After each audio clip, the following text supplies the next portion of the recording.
Kita tengah setting sekejap. Ada tambah balik.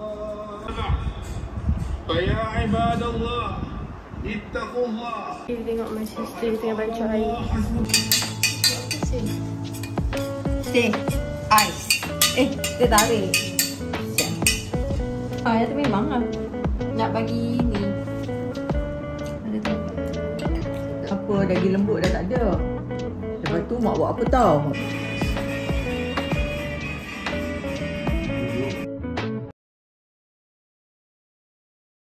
Akbar Allahu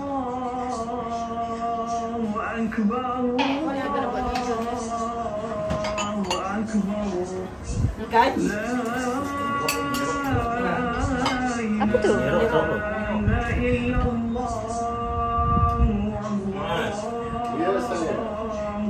Memang tak boleh susu. Dia imam apa? Imam apa sih apa? Kebujuran. Dia bagi.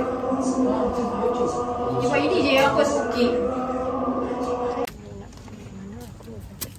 Tengok aplikasi.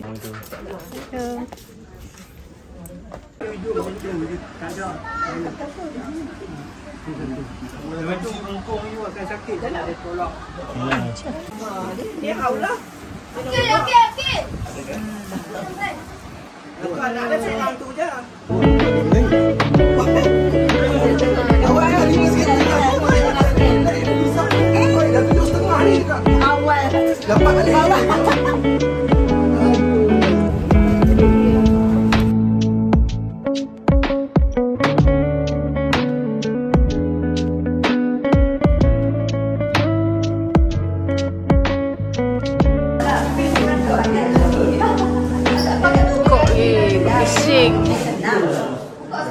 Kecilnya skrin. Oh yo.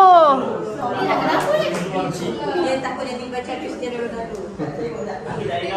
Skrin kecil nak main lah. Kalau bapak apa? Bajet, awak bajet lah. Suka hati je ambil. Orang tak pandai. Dah. Gembik. Di bank. Bal. Korang hadiah. Yang dia ni kenapa? Itu tadi dia sikit makan. Memang kan dia kena jaga sikit.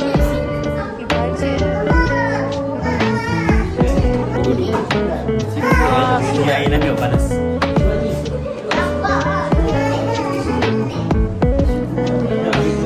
Saya nak Ambil toilet, ambil toilet.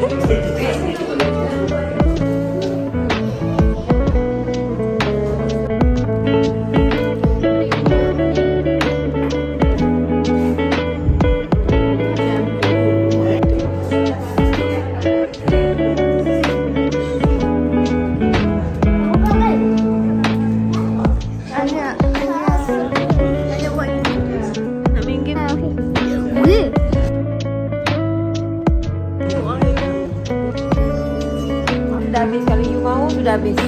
Mati. Hati pergi satu tempat tu ambil penuh. Yang mana?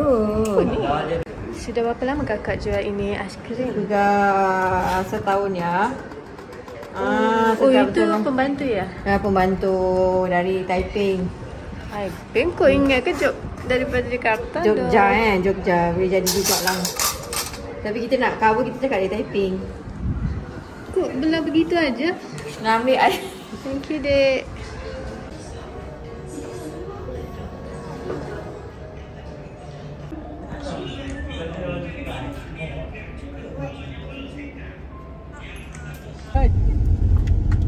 Lari kan tersembam lagi. Risau. Banyak mak rumah tu dia.